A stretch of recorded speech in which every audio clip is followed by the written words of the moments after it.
So first set of questions has to do with solving linear equations. Now, most of these, or a lot of these, are easier to solve by hand than to use the calculator, but I'll show you both methods. So this first type of question here, anytime you see a problem where it's asking you to find the value of an expression, so x plus 4 or 14x minus 1, most of the time what happens with that is you can find a direct combination of the original equation that will give you that alone on one side of the equation. So like in this example right here, you have 5x plus 4s on the left side and 4 on the right. So if you just subtract 4x plus 4s from both sides of this equation, that leaves you with 1x plus 4 on the left side, and then that's set equal to 30, and since x plus 4 is what you're asking to solve for, we get our answer here to be 30. X plus 4 is directly equal to 30.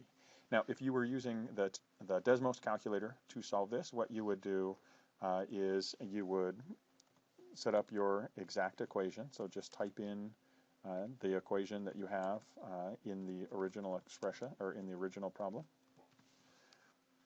And then you can zoom out until you find where the line crosses the x-axis, and notice you see that it's at 26. So that means x is equal to 26, and then you add 4 to that, and that gives you your answer of 30. So you can still solve this with the Desmos, but it's probably easier just to do it quickly by hand. Okay, second problem, same idea, right? So here when you're looking at this second problem, they ask you to find the value of the expression 14x minus 1. So if there's some way that you can turn your original equation into that expression, 14x minus 1, then you will get your answer directly.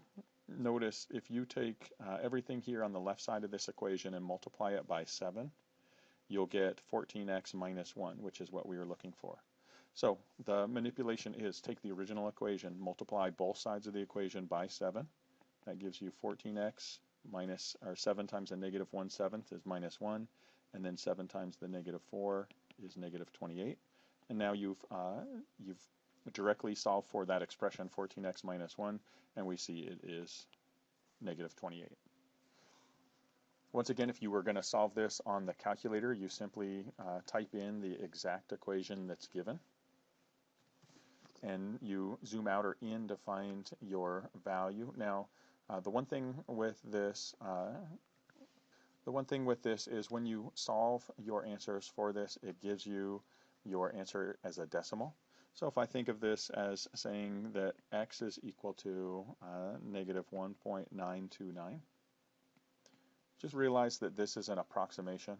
So if we type in that value for x here and take 14 times this value, negative 1.929, and then we subtract the 1. So if we are evaluating this expression, what you see is it's an approximation. Negative 28 is about what it is, and so just realize that if you are solving with the built-in calculator and you use those approximate values, the decimal values, then you just need to, again, kind of use the approximations.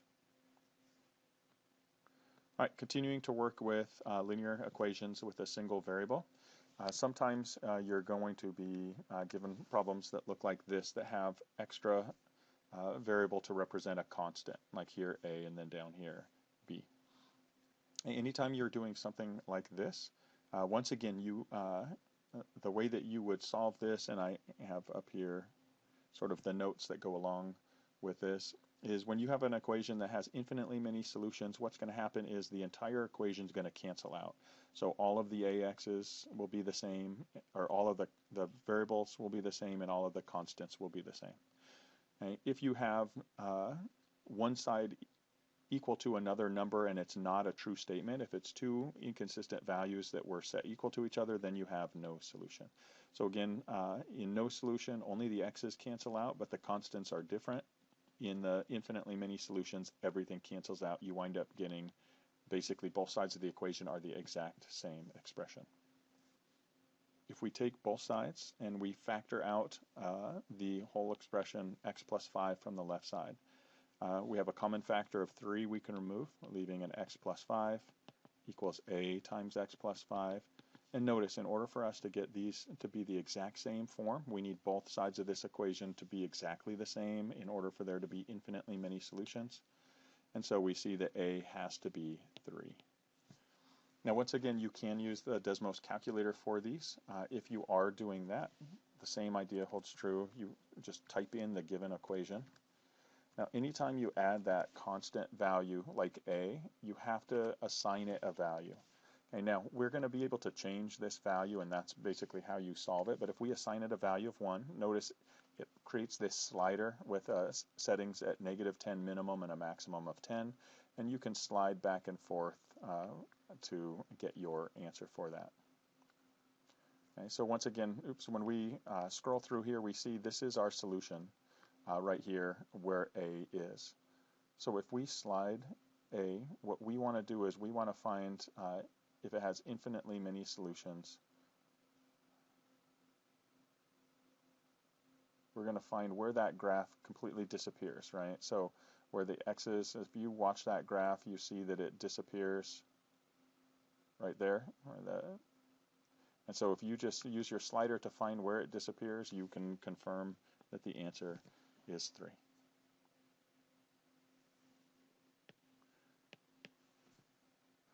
Again, probably easier to solve it by hand. Looking at the second example, the only way to get rid of the x is to make sure that that coefficient of x is 0. So if b minus 3 has to equal 0, then you know that b is equal to 3. Plugging in 3 here, you would get 3 minus 3 times x equals 12. Well, you can't have 0 equal to 12. That's not a true statement. And so that would be your inconsistent no solution problem. If you were solving this by using the Desmos calculator, once again, you have that extra variable to represent the constant b. And so if we set up our equation here, we do need to first assign b some value. So if you just assign it a value, so you create that slider. Once again, we see this, this solution here. And what we want to do, is, let's slide out, let's zoom out here so we can see it. We want to find where that graph disappears. So notice the graph exists all the way here. We keep scrolling, but we see that at some point this graph disappears and it starts right here. Disappears, you can't find it anywhere. Zoom in, zoom out. And so that tells us that b equals 3 is the solution for that as well. So these next set of problems are going to require using a linear model to solve the problem. So a lot of times you're going to be finding slope, which remember is the rate of change. So slope is designated as m. It's the difference of the y's, the vertical component, over the difference of the x's. So y2 minus y1 over x2 minus x1. And then the y-intercept is the value of y when x is 0. And so when you take your equation y equals mx plus b, the y-intercept is going to be the point 0, b. Okay. So let's look at this first example here. Okay. If you have a constant rate of change, that means it's a linear equation. So that's kind of the key word or phrase here. And so it says that if you have a bin with 35,000 bushels, and after 8 hours you're left with this many bushels. What that means is that the rate of change in that, the slope, moved from 35,000 to 27,800, starting from a time of 0 all the way to a time of 8. And so this gives you your change in y's over the change in x's that you can use for that expression. So what we can see here is calculating the slope. We get 35,000 minus 27,080. Let's close that parentheses. Notice I only had to put the close of the parentheses and it inferred the beginning one. And then if I put 0 minus 8 here, I get a slope or a rate of change of negative 990 bushels per hour. So it tells you it's going down. That's consistent with what we were expecting to see. Okay, so here if it says that what's the total number of hours when 17,180 bushels remain. So what we can do here is we can use this as our rate of change. Since the bin started with 35,000, this is also our y-intercept, or our initial amount at time 0. Okay, so that's your y-intercept.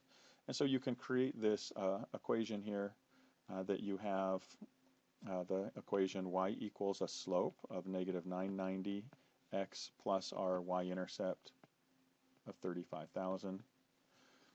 Okay, and so what we want to do is see what would the time be, what would the x value be when y is equal to this quantity. So again, if we plug this into the equation, this model we just created, 17,180 is equal to negative 990x plus 35,000, and we can simply type that equation in. 17,180 equals negative 990x plus 35,000. You see your solution right here is 18, and so x is equal to 18, and that is what the question is asking us.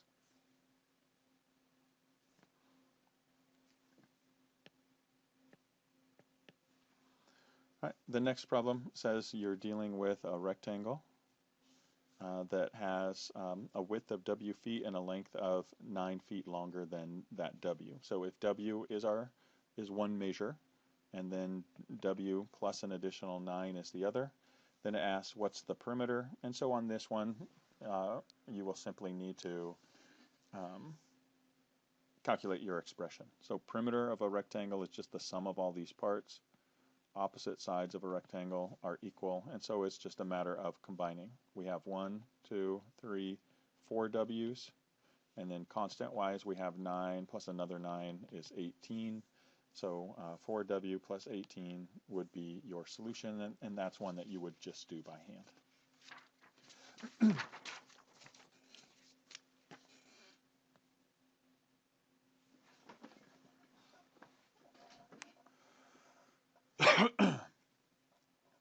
So here, when we're solving equations that have a single variable, and you're just being asked to solve for that variable, you look to isolate it. So here, it's not asking you for an expression, it just wants the value of x. And so these ones are just really straightforward. Plug it right in.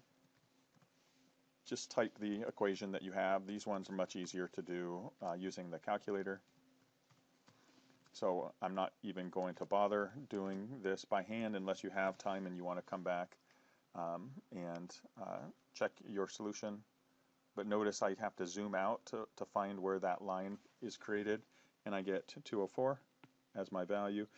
Notice on these, however, like when we look at this second question, when you write in your equations for Desmos, you need to change any variables that exist into x's or y's in that order, because then it can plot it on the graph. So here, if we take this problem, same thing. We're looking to solve for p. It's an equation that's given, so we're simply going to replace x with the p, or x for the p. Type the equation exactly as it appears.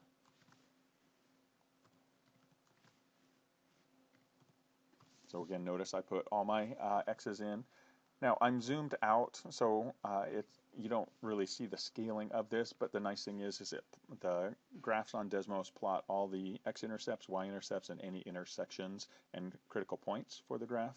So here you still can see the intercept even from a zoomed way out, and we see that the answer for this is 1.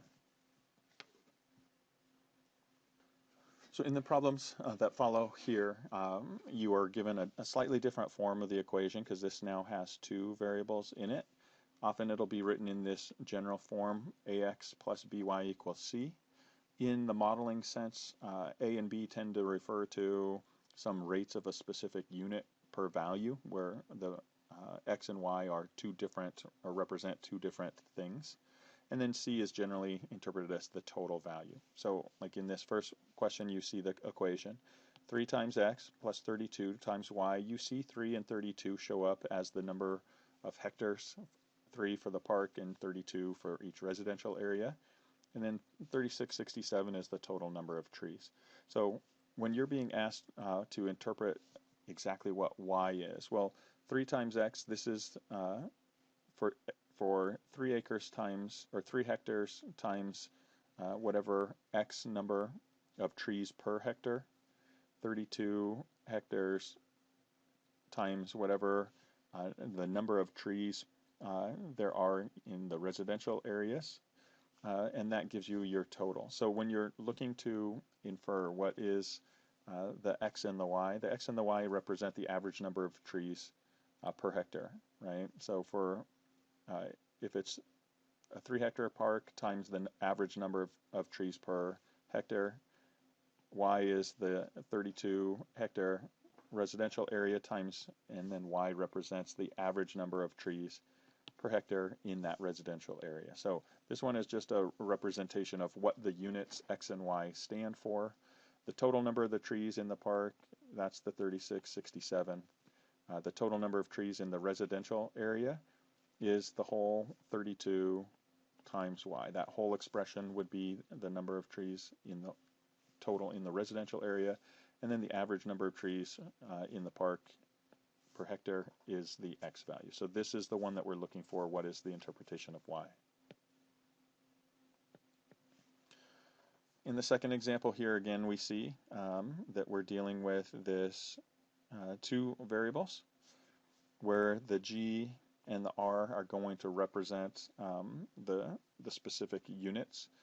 330 is the total, and this is telling you tokens. So there's 330 total points. You have green tokens and red tokens, and so if you're counting up the points, that means that this multiplier in front of g represents the number of points for each green token. 42 represents the number of points for each red token. And so the question is, how many more points is a red token worth than a green token? Well, a red token is worth 42 points. A green token is worth 8 points. So if you take the difference between those, you get your answer, and that would be 34.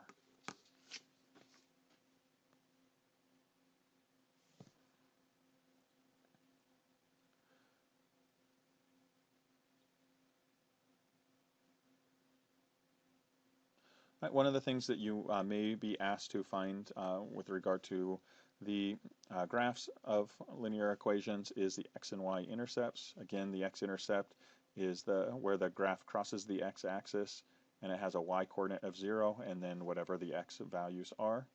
Y-intercept is when the x-coordinate is 0, at what point does it cross the y-axis. So we can see these visually. It's probably easiest to do that.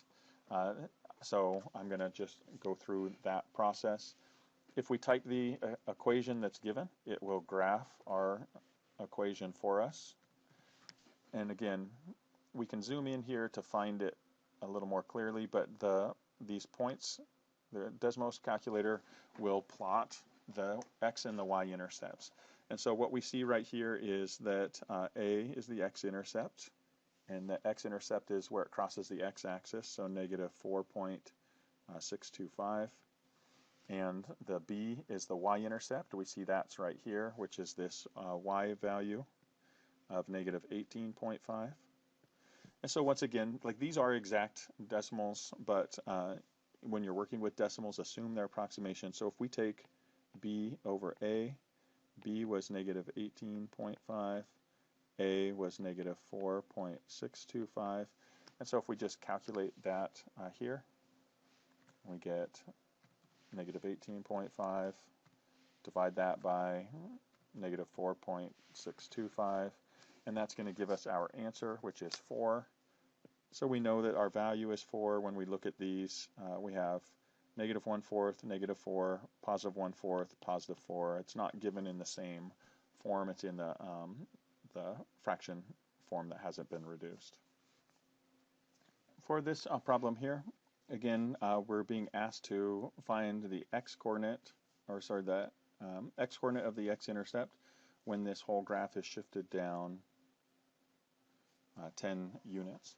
So if we type in the given equation, 2x minus 6y equals 13, okay, we see our intercepts, but this is not for the graph that's shifted down 10 units. So what we need to do is we need to rewrite a second equation with a graph that is shifted down. So what we can do is if we take this equation right here and we solve it for y. So if we take 2x minus 6y equals 13, and let's put it into the slope-intercept form.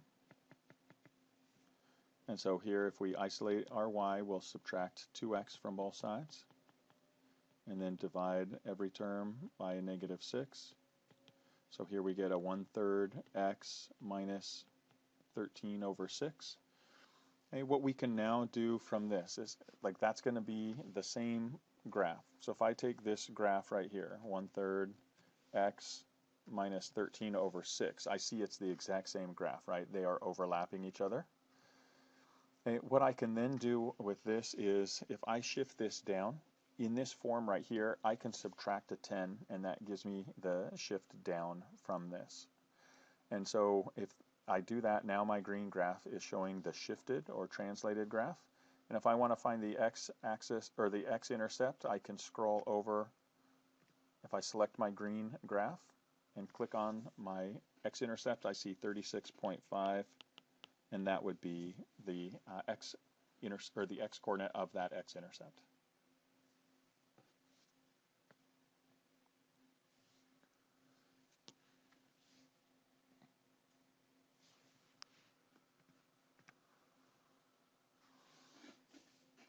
This next question, again, we're looking at equations in slope-intercept form.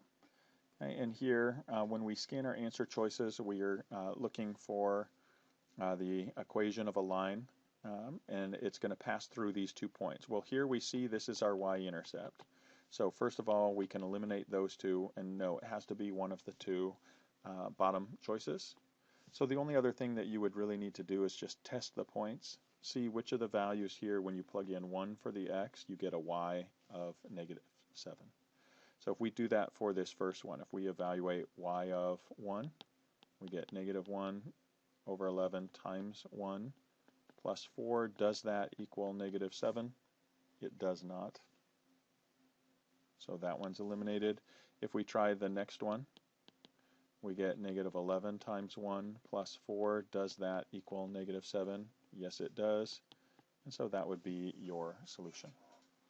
Now, if you want to use Desmos for this, again, you should be able to see, since this is the y-intercept, you eliminate the top two. And so what you could do is you could just type these last two equations in, -1 over 11, x plus 4, and y equals -11x plus 4. And what you can do here is just compare these two. You want the one that passes through 1, -7.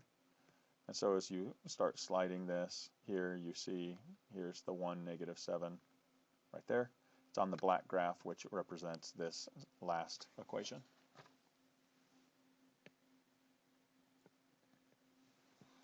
Right, in the next equation here, what we see is that we're shown this graph of the f function shifted up 20. So that's kind of understanding what the interpretation of the function notation means.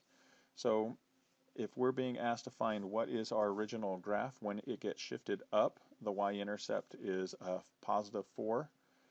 And so that just means if we took this graph and we moved it down, what we could find is what would the new y-intercept have to be? Well, when we look at these, that's the y-intercept of 20 is shifting up, 24 is shifting up, 4 is staying the same. The only one that represents the graph that's below this original function here is this first graph. And so just by process of elimination, you could solve your answer that way. Now, if you were looking to represent this on Desmos, you can do one of a couple things. One, if you found 2 points on this graph, you could calculate your slope, right? Slope is rise over run, change in y's over change in x's. And so if you look, the change in, or you have your y-intercept right here. So the b value is 4.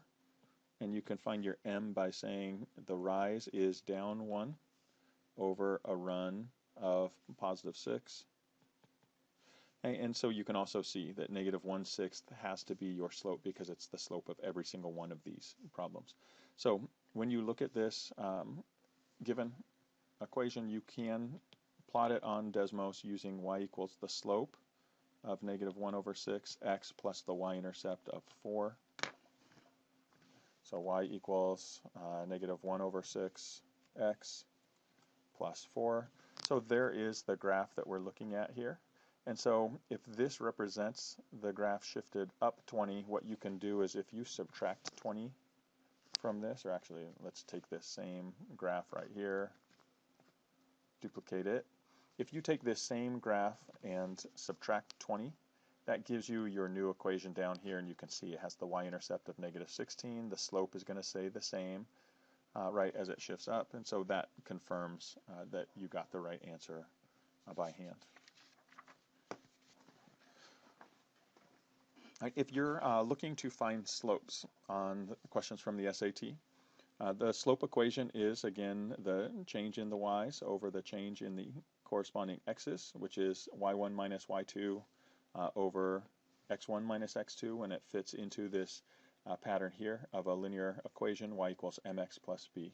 So if you're given 2 points and you want to solve for the slope, if you just plug it into the calculation, difference of the y's, so 8 minus a negative 5, over the difference of the corresponding x's. We'll call this x2, y2, x1, y1. Again, it doesn't matter which one is labeled which. So we take the difference of the y's over the difference of the corresponding x's. 10 minus 4. A negative, 2 negatives makes a positive. Subtracting is equivalent to adding the opposite. So you get 8 plus 5 or 13. 10 minus 4, which is 6. And so that would be your slope. 13/6. And now you can also solve this equation or solve this problem by using what's called linear regression. We'll talk about this later as well, but linear regression is a way to take a set of points in a table and then find what is the equation that represents those points. So if you're going to use linear regression for this, what you can do is use that plus symbol, this add tool. If you click on it, and you can choose a table from that. So we can set up this table of values for, notice it's x sub 1 and y sub 1. So if we plug in these 2 points, an x value of 10 corresponds to a y value of 8. Scroll through, you get an x value of 4 corresponds to a y value of negative 5. By entering 2 points in this table, what you can now do is you can type the code for a linear regression, which is y sub 1, and instead of equals, you'll type this similar to, this tilde symbol, and I'll show you where that is on the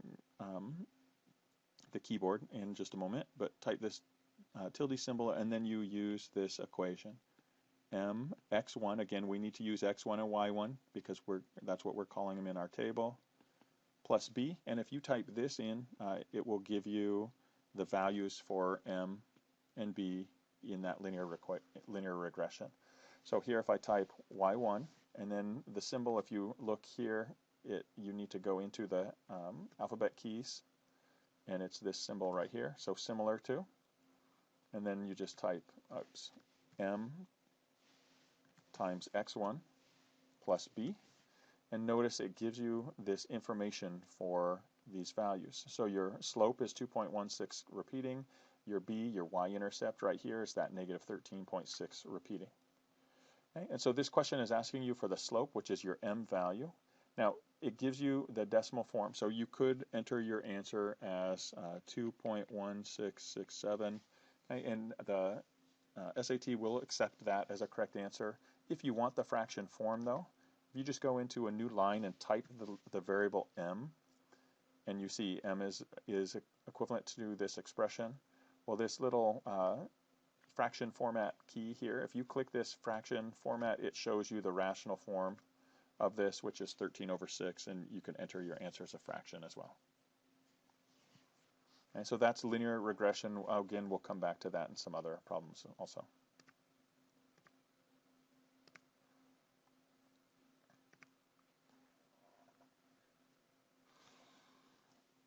This second problem is one where it's probably easier just to solve it by hand, although again you can do either. Okay, when you are writing this equation, what you need to do is just expand, put everything in terms of this y equals mx plus b format, and you will get your solution. So if we just expand that out, y is equal to 31x times 1/5 is 31/5 x plus 29/5. Now we're adding this 2x, so instead of adding 2x, I'm going to add in terms of the same fractions denominator. So I'm going to add 2 in terms of fifths. So 2 is equivalent to 10/5, right? 10 divided by 5 is 2, so that's an equivalent value. And that allows me more easily combine these two like terms. So y is equal to 31/5 plus 10/5, which is 41/5 plus 29/5. And so I see that I have my slope, which is what I'm being asked to find, is 41/5.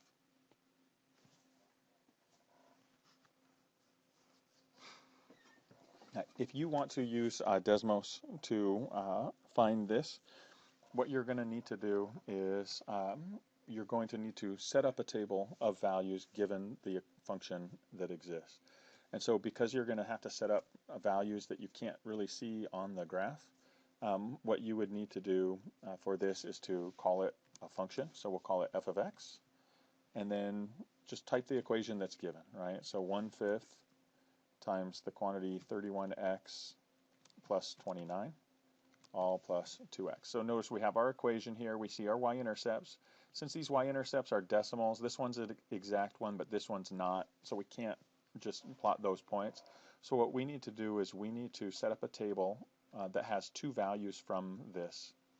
So if we add a table and we plug in two values for our function, if we enter an x coordinate and then use function notation to find the corresponding y, what we can do then is we can wind up using their exact value. So if I call 0 and 1, it's easy, you can pick any two numbers and just evaluate the function for those numbers.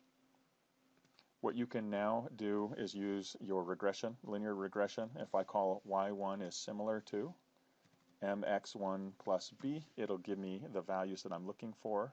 My slope, it tells me, is 8.2. And if you need to know the fraction form of it, just type m in an empty cell and then change to a fraction form, and I get my answer of 41/5 to confirm. So again, had I entered it as 8.2 or 41/5, I would get my same answer. Okay, so that's using the table in the linear regression, but calling in functions to evaluate points on the given line. Okay, for this last problem on this page, here you're given a table of values and you're asked to find what is the slope. So again, the slope is just the change in y's over the change in the corresponding x's. So when I look at my answer choices, I see that 5, 5, 5. Most of these have a difference of 5 for the change in x's. So what I'm going to do is I'm going to pick 2 points that have a difference of 5. So I'm going to pick these 2 points here to run my calculation for. And so if I want to find the difference in the y's here, so if I take n plus 84 minus this y n, so there's the difference of my y's, over the difference of the corresponding x's. Since I started with this y, I have to start with this x, -5, minus 0, the other x's coordinate, or the other point's x coordinate.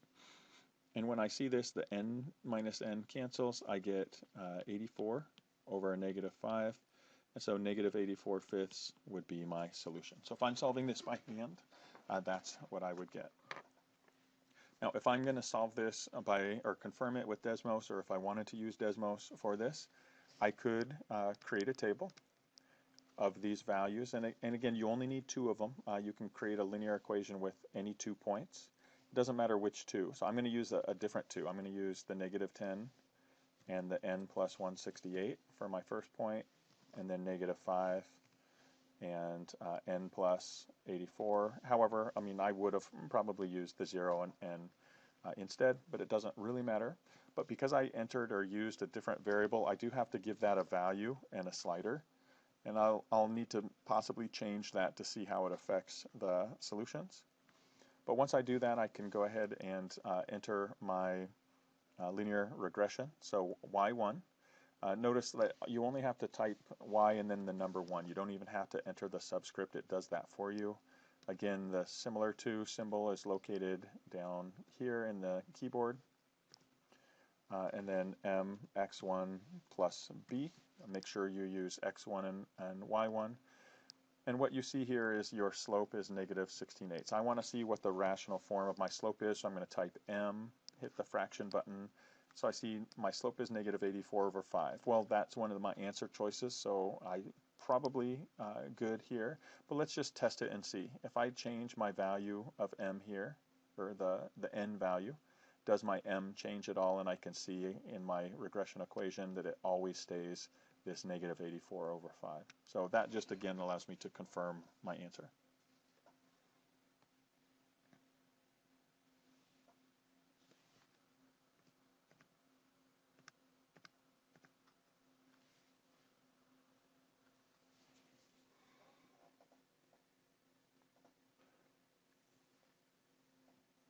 Okay, the next problem here, what you have is dealing with equations of lines that are parallel to or perpendicular to.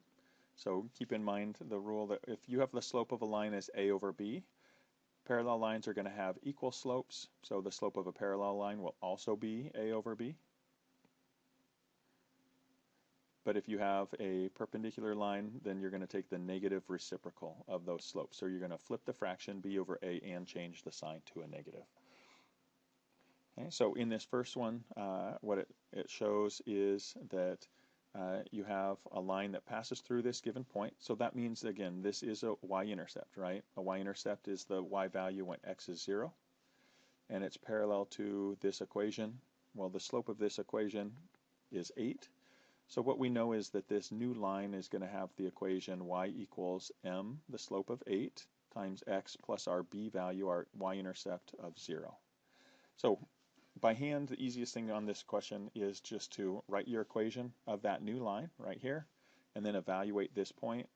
When you take y of 5, we simply plug 5 in for every x, and we don't even need to write that plus 0. I'm just showing where it comes from. So 8 times 5 is 40. That would be your answer.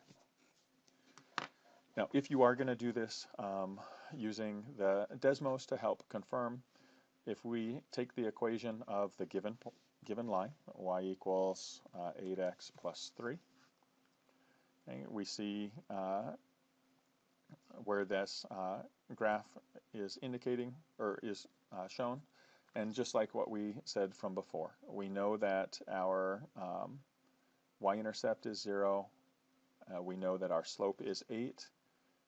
So if you take that and write your new equation, 8x plus 0, again, you get that graph. These look like they overlap, but what we'll need to do here is zoom in to see them.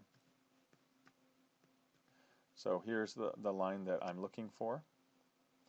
Okay, now I want to find what it is when I plug in a 5 for my x. So I can either scroll out and find where that is when x is 5. I can go up and see where that crosses.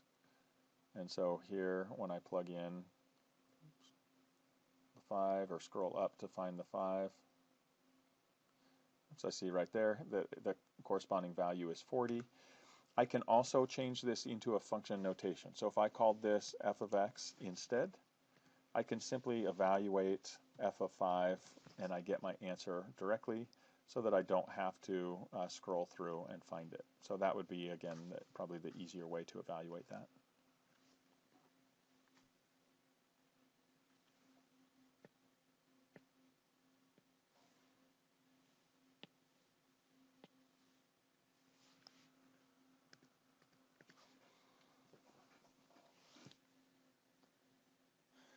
In the next problem here, again, if you know that a line is perpendicular to and you want to find that slope, the slope of a perpendicular is going to be the negative reciprocal. And so if you just take this equation, 8y plus 24x equals 3, and you solve for y, that will put it into slope-intercept form. So if we subtract 24x from both sides, divide each term by 8, you get y is equal to negative 3x plus 3/8. And then just take, here is the original slope, is negative 3, which means the slope of a perpendicular line, you're going to invert that. So the 3 becomes 1 over 3, change the sign so it changes to a positive, and that would give you your slope here. For this one, I would just do it by hand. I mean, you can use the calculator if you needed to do any calculations, but these are pretty simple calculations here.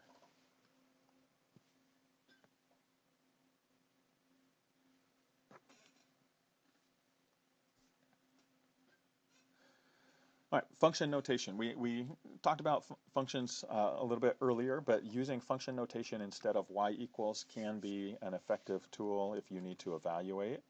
So here, if we're looking at our f function and our g function, if we just copy exactly what we have, that's probably going to be the easiest thing to do. It will read different types of functions. So f of x, g of x, all we need to do is graph both of those. Now, it doesn't really matter where they intersect. That's not the type of question that we're solving here. What we want to do is now evaluate. And so if we just take 4 times and use the function notation, f of 2 minus g of 2, what we see is it gives us our answer directly, much easier and quicker than even if we did it by hand. Now, if we are going to do it by hand, again, it's just a matter of taking your f function and your g function and plugging them directly in here. So the f function is x plus 7. So we're going to take x plus 7, where x is that placeholder for the number inside there, which is a 2, minus our g function is 7 times x, where x is a placeholder for the number inside the parentheses, which also is a 2. And so we're looking at 4 times 2 plus 7, 9, minus 14, 36, minus 14 is going to give you 22. So you can solve it by hand or you can plug it in. Either way, it's a pretty straightforward question.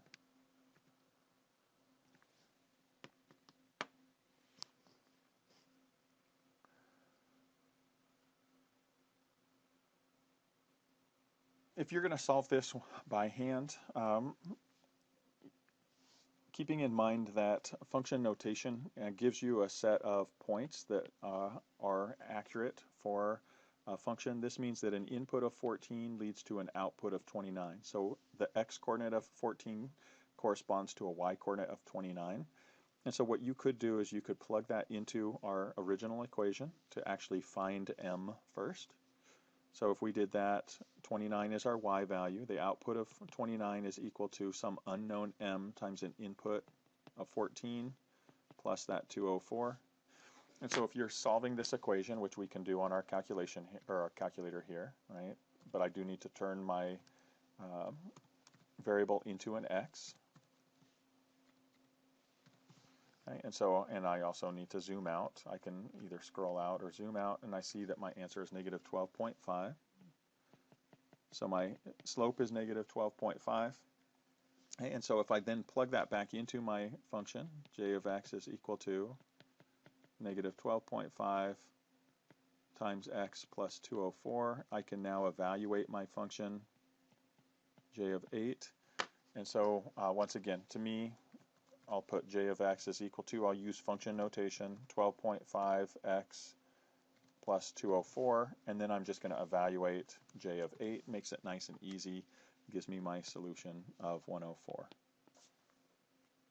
Another way that you can approach this using Desmos is with a slider, since we have the two unknowns, so we can type our equation in as it appears. So j of x equals m times x plus 204. We do need to add a slider here, and what we're given is that if you take the j of 12, you get an answer of 29. So if we take our slider and we adjust it to see what value of m gives us a number 29? Well, we need to go lower than -10. So I'm going to go ahead, if I click on this, the slider at this limiting value, the -10, I can now change this. I'll go ahead and make it to -20 and adjust it from there. As I keep going to the left, what I see is I'm expecting 29. Well, I can't get 29. It's jumping from 31.8. Oh, there's 29. So I found the value of m when the j of 14 is 29. So I know that my m value is 12.5. So I can stop right there. And my last step is to evaluate j of 8 now. And when I evaluate j of 8, I get my solution 104, which again confirms the answer.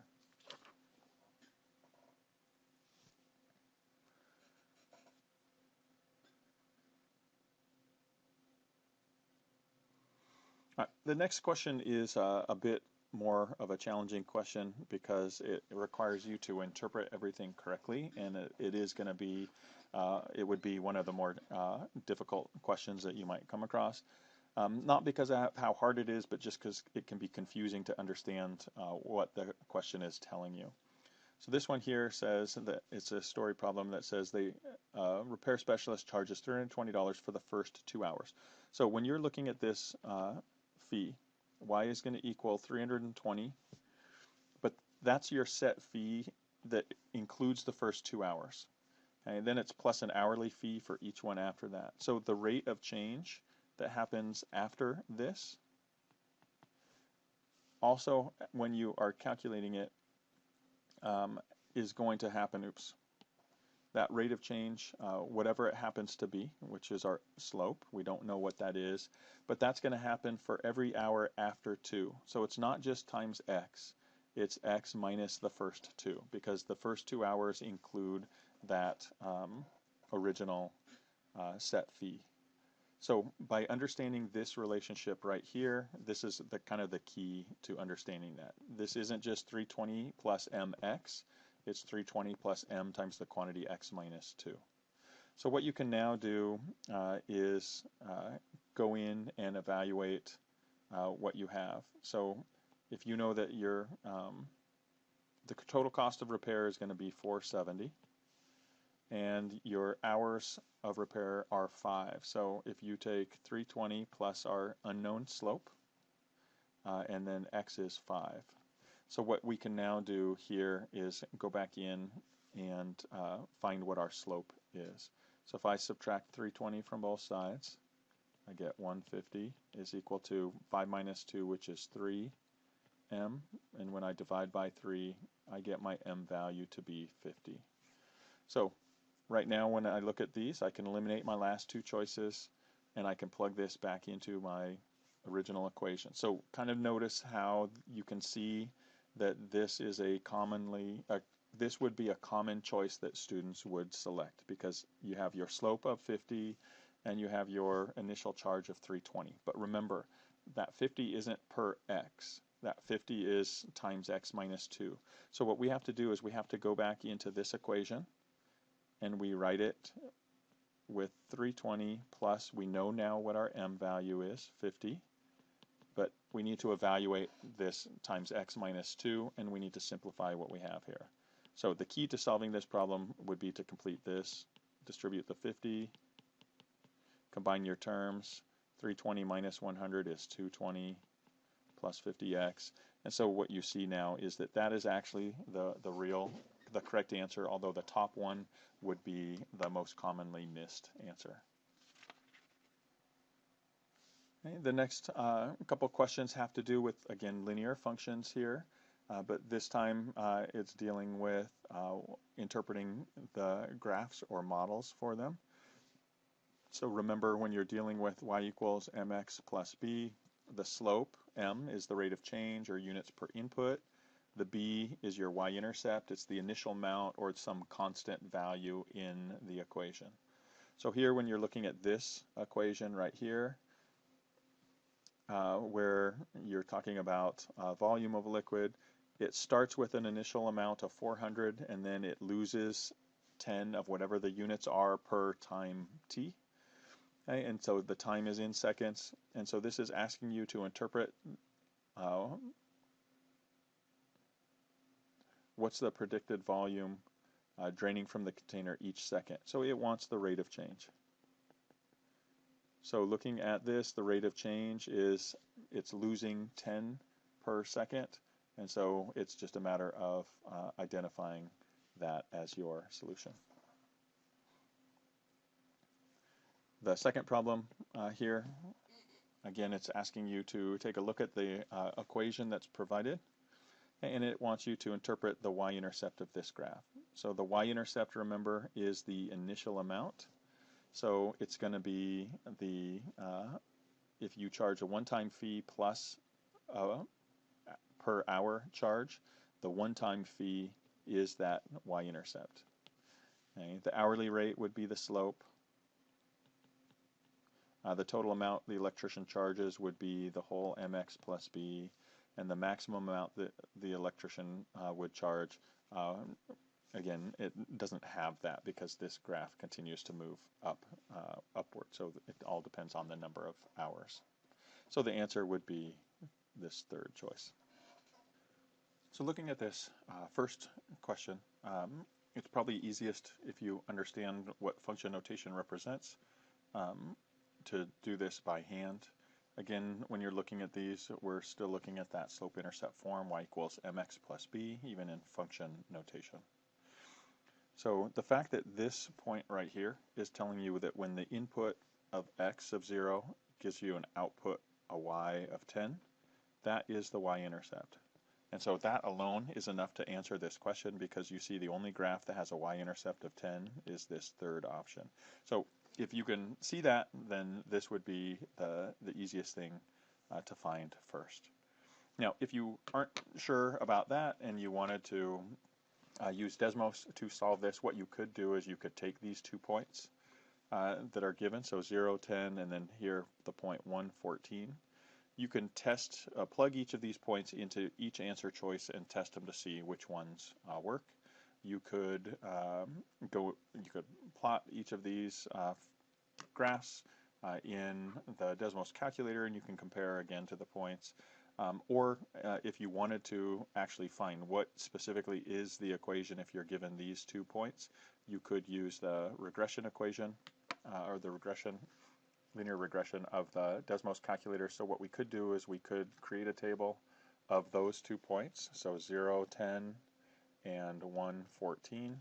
If we do that and then type our equation using the regression formula, y1 is similar to mx1 plus b, you actually see your slope is 4, your y-intercept is 10, and that confirms that third option.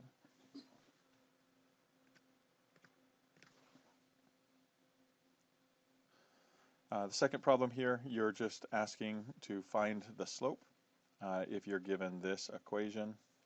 And so once again, all you need to do is find out the slope is the rate of change of y's over the rate of change of x's. And so if you take any two values here, and it doesn't matter which two, so let's just say we take the first two, we get 286, the change from that to 250, and we find the corresponding x's. So 286 corresponds to an x of 14 minus the 250, which corresponds to an x of 12. And so if you solved for this, we would get 36 over 2, or a positive 18. So we get our slope to be 18, and we could find it again by doing a quick calculation. You can also, though, use Desmos to confirm this, doing the same process of setting up your table of values. So create table, choose any 2 of the points. You can choose all 4 if you want, but you only need 2 of them to get a linear regression. So 12 corresponds to 250, 14 corresponds to 286. That's all you need if you enter those 2 things and then type your regression equation. Again, I'll show you here using the keyboard. If you take y1, similar to is inside this keyboard, so similar to, and then m, and then x, go back to numbers, x1 plus b, go back into the keyboard. Again, that keyboard will be there. The SAT does allow you to use an attached keyboard to an iPad. And so you see here that you get your slope is 18, and that's the answer that we were looking for.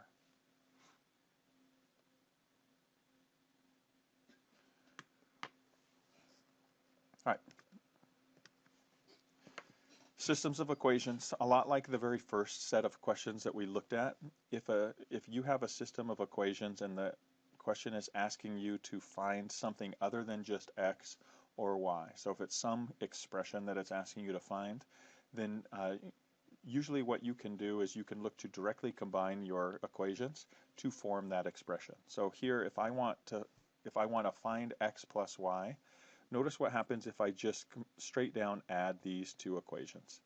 So if I take 7x plus a negative 6x gives me 1x.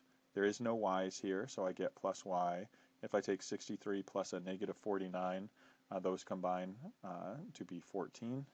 So notice x plus y is equivalent to my answer, 14. So a lot of, like, the way the SAT questions are set up is that if a systems of equation is asking you to solve for a combination of terms, just directly combine the two equations they give you. Either add them, subtract them, you might need to multiply something, but they should combine straight down to form that expression. Now, the nice thing with Desmos is they also allow you to solve systems really quickly and easily. So if you type your two equations in,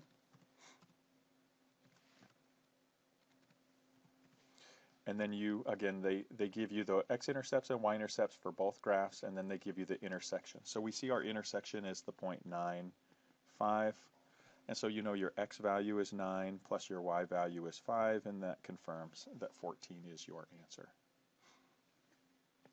Okay, the second problem here, same idea. Since they're asking you to find 2x, just determine what do you have to do to these two equations directly to be left with a 2x. And so, again, it's just add them. So x plus x is 2x. The 2 and negative 2 cancel. The negative 4y and positive 4y cancel. 8 plus 6 is 14. So you don't need to know what x is. You need to know what 2x is, and it's directly equal to 14. Now, just like with the previous, you could have typed these two equations directly into Desmos. So x plus 2 equals negative 4y plus 8. And a second equation of x minus 2 equals 4y plus 6. You can find their intersection. Again, zoom in to find that intersection point right here. And you can click on either line to find it. And so you get your x value is 7, so 2 times 7, and that confirms that 14, once again, is your solution.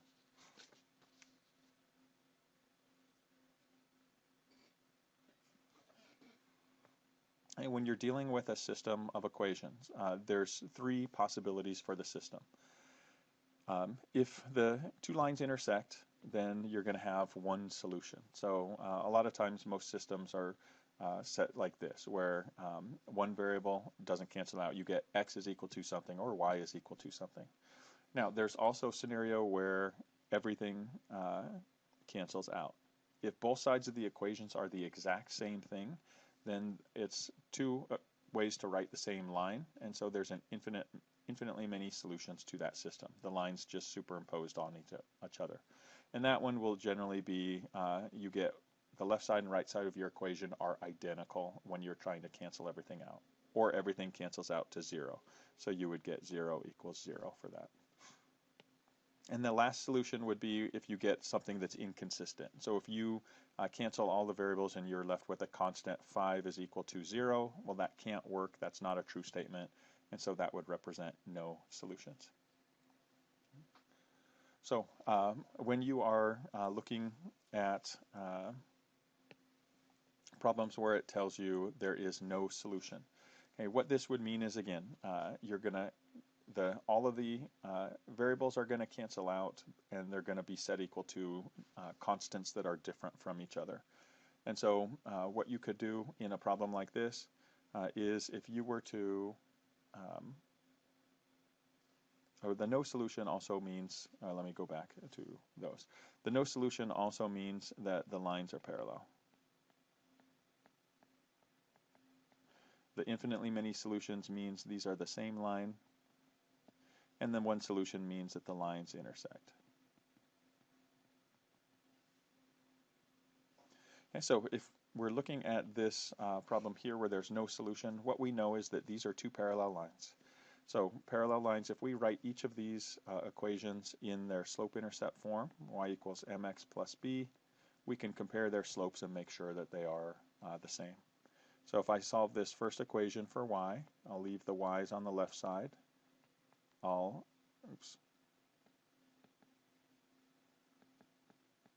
for this first equation, I'll move the y's to one side, so I'll add 8y to both sides. So I have my 10x, I'll subtract 1 from both sides. 7y plus 8y is 15y. Divide everything by 15. So here is my slope. This gives me the equation y equals, I'm reordering my terms, but 10 over 15. And I'm just going to leave it here as this. I'm not going to simplify the fraction yet. Okay, so that's the slope that I'm looking at, 10 over 15, or 2 over 3. If I do the same thing with my second equation, solve for y, what this involves is dividing everything by t. So 1/5 divided by t is like multiplying by 1 over t, so the t is in the denominator. And so, again, what I really get here is y is equal to 5 over t times x plus 1 over 5t. And so for this one, I'm focused on or looking at this slope. So my solution to this question is going to be setting my given slope of 10/15 equal to my expression for the second slope, 5 over t. And so now it's just a matter of cross multiplying to solve. So 10t is equal to 5 times 15, divide by 10, and I get my t value here. 5 goes into 10 twice, and so I get my answer of 15 halves. And that's the solution to this question. All right, now you can also use Desmos for this. Just know that anytime you have an extra variable, you're going to have to create a slider. So if I take my equation here and type in both given equations. So here's my first equation, my second equation, I leave a t in my answer, that's fine.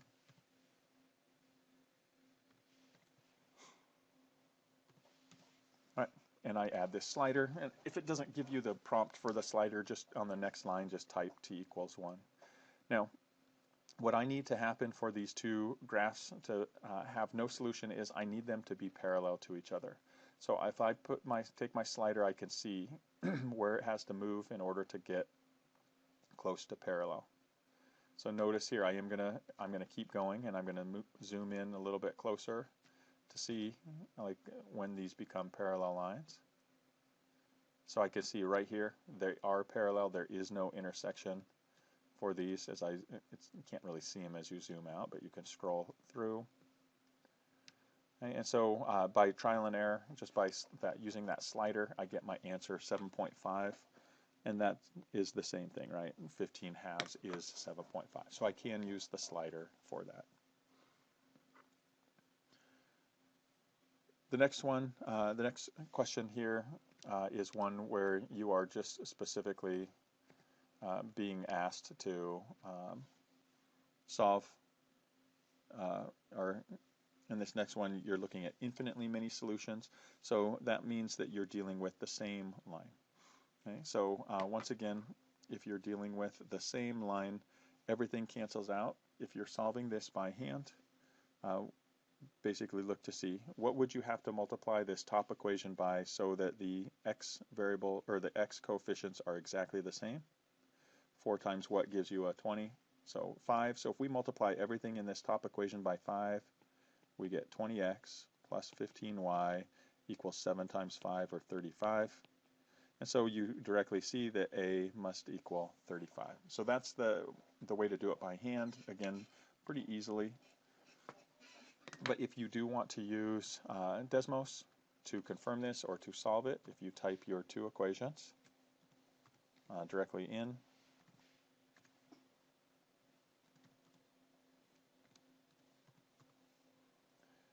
again, you need to create this slider, and you want these lines not to be parallel to each other, but to be the exact same line. So as I scroll through, I see it's getting closer as I move here. I do need to go beyond 10, so if I click on this limiting value and give this another number, I'm going to go ahead and again give it a power of 10, just move it up a lot. I don't know where I need to be, but as I start to get closer, I kind of see here they're superimposed on each other exactly, and that is at a value where an A is 35. Again, I only needed to test these given values, right? I don't need to really slide everything. I just need to test 35, 5, 30, and 7. So you could also just type those directly in. That's not parallel, or I mean, sorry, not the same line, not the same line, not the same line, yes, the same line. And again, if you're uncertain of like where they are, you can toggle back and forth viewing the graphs. So here you see that the green and the blue are overlapping each other.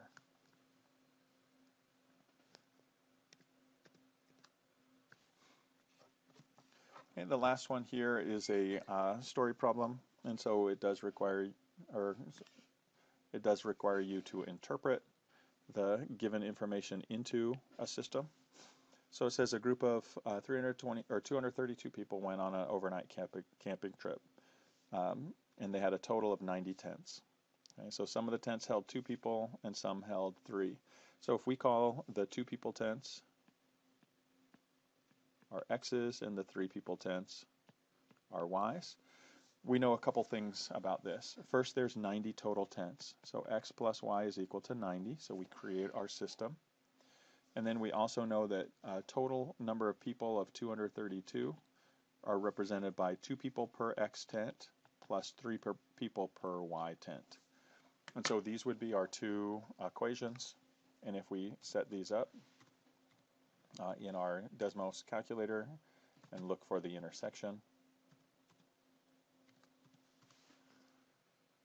and again, we see the intersection here. You don't even really need to zoom in as long as you're on it. You see that the X tents, there's 38, and the Y tents, there's 52. There's our solution. And the question asks, how many 2-person tents were there? The answer is 38. And that would be your answer, your total solution.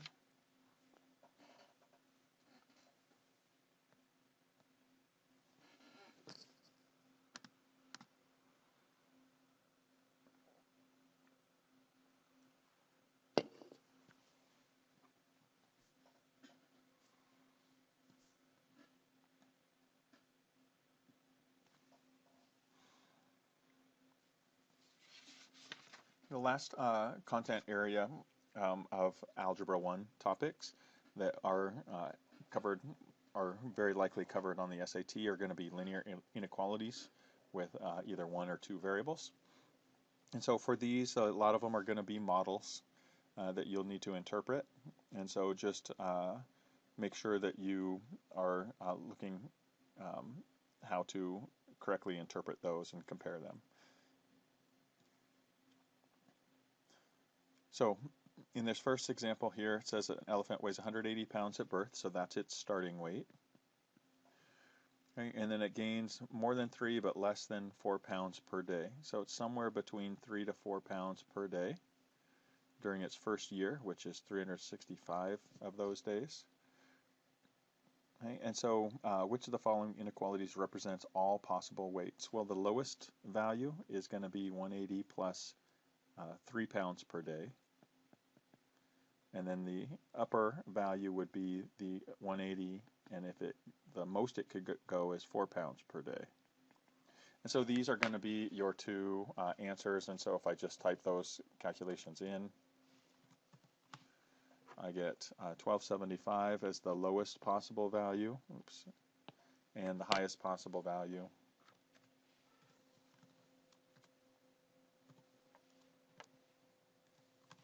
would be 1640. And so there is where your values are going to fall somewhere between those 2 measurements. So it's just a matter of interpreting what's given and then simplifying what you have.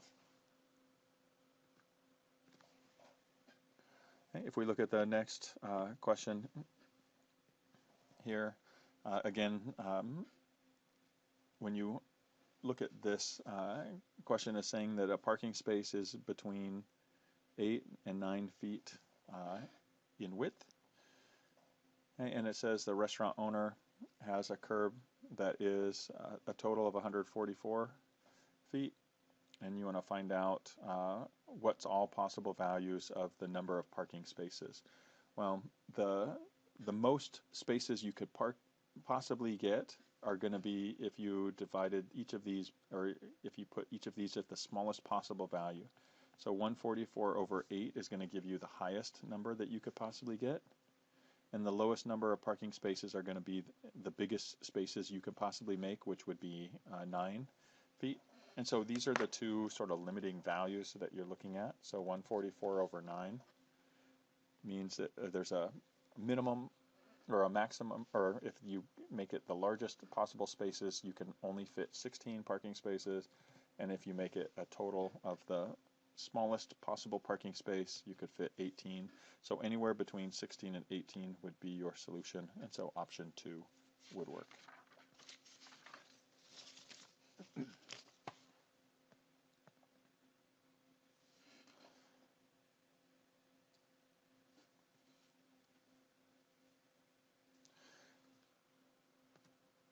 Okay.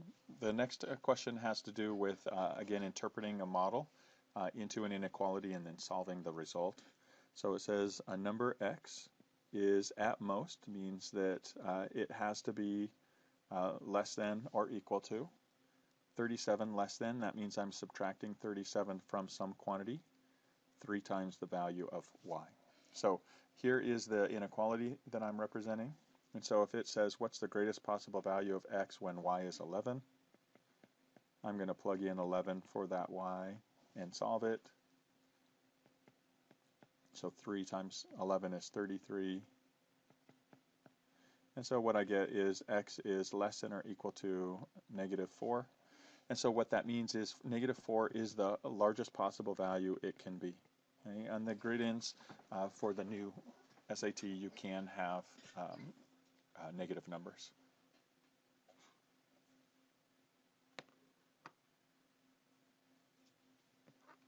Again, using the calculator wouldn't necessarily give you any advantage here, other than to do the calculations for you if they were numbers that weren't easy to manage. Okay. But the next one using Desmos is going to be an easier process.